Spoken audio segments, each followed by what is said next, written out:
Hey there, friend! So I'm really looking forward to these next couple reviews because I only pick books from series I'm already excited about. Not just like know that I like, but am excited about. So here's, I guess the second one. The first one was The Novice from the Black Magician trilogy. And now I have The Secret Chapter by Genevieve Cogman, which is part of the Invisible Library series. I'll probably repeat a little bit of this whenever I get to like my opinionated section, but I just love this series so much because it's so versatile. She works for an entity called the Library, and they can travel to lots of different worlds. And so you might see a very sci-fi world in one book, or even just in one travel. Usually each book focuses on like a problem in a world, but I think early on she would sometimes go between one or two that would get a bit more of a description. But you could have a sci-fi world, and then within the same book, you could have like a medieval magical world. And it's just so exciting. As somebody who loves fantasy, it's so exciting to see a universe in a book that's built like that you can go through. But I'll probably wax on about that a little bit more whenever I get to the opinionated section. I'm going to try and stick with the usual format with some kind of warnings up front, and then I'll get to kind of how I actually felt about the book in the proper review after that. So I always like to start with a general overview. This is actually the 6th book in the series, so there's not a lot of rehashing of how the world works or how the Fae and the dragons and the librarians and humans all kind of work and mix together. We really just get straight into the adventure. Seems like there's no downtime for a librarian because just as Irene and Kai finish negotiating peace in the last book and are settling into their roles as kind of ambassadors and kind of emissaries of this treaty, Irene gets a call from the library and they want her to go get a book. But it's not your standard retrieval mission. It's super important. The fate of this world hangs on her acquiring this book. And to make the stakes even higher, it's a world that Irene has a personal attachment to. So she takes this momentary sojourn from her time enforcing the treaty, go on this mission to get this book. The mission already seemed difficult, but it becomes a lot worse when she gets entangled in a heist mission. She's used to stealing books on her own, but this time she's gonna have to work with another dragon and a handful of Fae. So matters just continue to escalate. Nothing's ever easy when you have those clashing personalities all together trying to achieve one goal. Right, so narratively, this book is super easy to follow. Everything stays in third person past tense, mainly focusing on Irene, and we're privy to her thoughts and her feelings quite often. There is one short chapter where we follow Kai and we have those kind of experiences with him. We get to see what he's thinking and what he's feeling, but it's quite clear up front that it is Kai who is the focus, and it doesn't happen again, so I don't think it really makes the book any more difficult to read since it's just a one-off like that. I would say in reference to moral and mature themes, this book is also pretty uncomplicated. We see a lot of, not in just this book, but in the series overall, a sense of duty and putting the mission or the greater good above your needs and wants.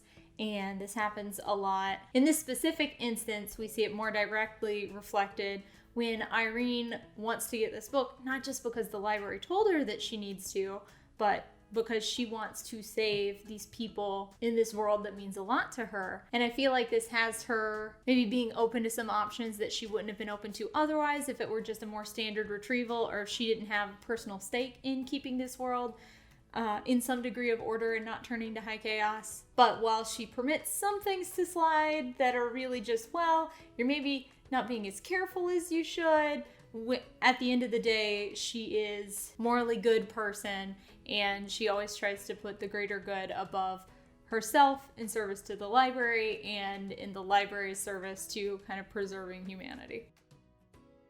So this is actually another element of why I like this book so much. The romance is so de minimis. There's hardly any of it. I don't feel like it's a spoiler by this point because, again, this is the 6th book. There is a rather established and confirmed relationship between Irene and Kai, but we really only get hints to it. We never see them kissing or have any confirmation that anything's going on. There are just a few like snippets here and there or thoughts here and there that lead the reader to think, okay, they are rather established, but we never really see any cute moments between them because the plot always focuses on the action and things moving forward with the plot. And very seldom does that have anything to do with if they think the other is cute or not. One of the hints does hint towards not just like a relationship but sex. It mentions fun things to get up to at night. So I don't know if that might be triggering for anybody. 2, one of the characters named Lord Silver. Again, he's been referred to multiple times. He's not new to this book. He is introduced in the first one, and I think at least mentioned throughout all of them. But his archetype is basically a master of seduction. And so that is referenced a time or two, seduction, or him like going to bed with people. But again, we never see any actions firsthand. And I think it should be good for all audiences. But if that sounds like too much hinting for you or whoever you'd be recommending this book to, then just keep that in mind. So there's a fair amount of violence in this book.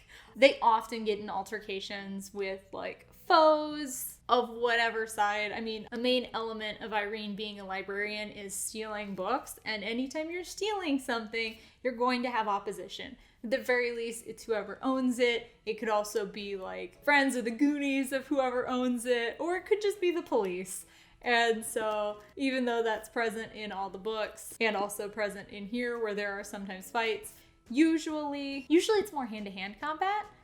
Seeing as guns are so dang dangerous and Irene can control the language and have it alter reality, it's really easy for her to just say guns jam and then they all jam. And so like they never use guns and she often uses that. So we don't frequently see anybody getting like shot by a gun.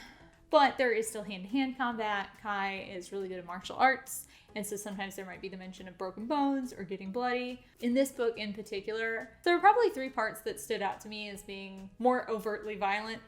2 of them are deaths. One is quite bloody, and the other one, there's kind of more of an element of shock. There's not a real focus on the how and the looking at the person after they've passed. It's just kind of a, oh gosh, but it's in the middle of everything, so we just have to keep moving. The last thing made me a little uncomfortable because I don't like blood, but to get out of a situation, Irene has to hurt herself and use her blood to write something, and that made me a little uncomfortable. So just take that into consideration when deciding if this book's for you or whoever you're recommending it to. Right now, my favorite part, where I get to just gush about how much I love the book. I always love this section because I get to rant if I hated it or get to gush if I loved it. And this one I loved. So, like I said in the intro, I just love this series as a whole so much because it's got such a good mechanic of not just world building, but universe building so that you can experience an endless array of stories. The first one is in like a steampunky world. The second one is in like a magical Venice, and like so on and so on. So I love that part about it so much. 2, I love the writing. But I just love so much about the writing. I've said I love how the romance is de minimis. The violence also doesn't feel too gruesome, although it is definitely there. And dude, the plot is so good. You can sometimes tell that things are coming, but like Cogman like kind of even accounts for that because Fae follow archetypes. So if something follows a kind of standard storytelling trope, she can write it off as that, as long as a Fae is present. And so it all kind of turns back to like this amazing idea, and I love it. Another thing that's kind of small, but brings a lot of joy to me, is this is probably the only series, and maybe that's because I don't challenge myself as a reader anymore, but this is the only series that I'm finding words that I don't know. A lot of the book is written in plain English, things that I can understand without any issue. But every now and then there will be like an adjective that I'm like, wait a minute.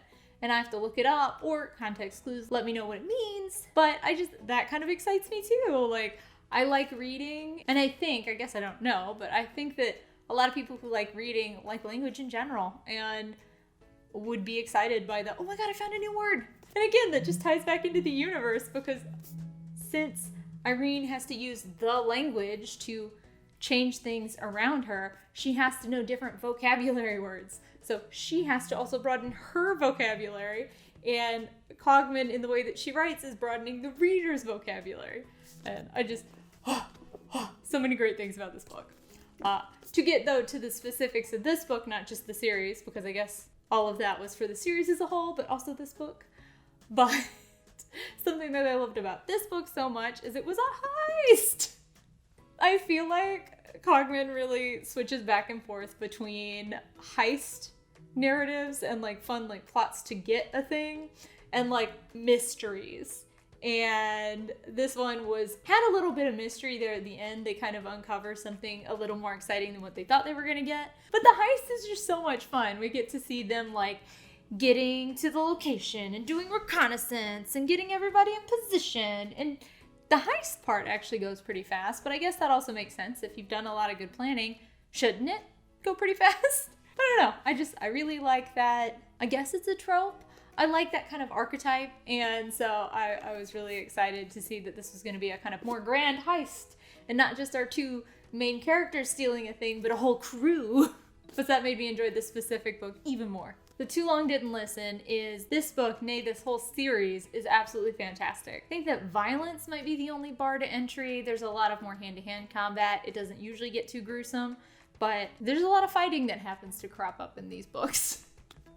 But the writing is done so well, the romance is never too intimate. While the plot can get fun and complex and have some different things, the kind of morality or maturity in themes is pretty consistently open to all audiences. And so this is a book series that I'm super excited to read to my kids. I think too it would be great for kids to enjoy this book because with the universe being so diverse, it becomes really easy to play pretend. It just seems like a really good idea for fostering imagination, not just in kids, but even young adults. I feel like there must be a lot of really good like fan fiction about this. The style just lends itself so well to coming up with endless stories, and that's amazing.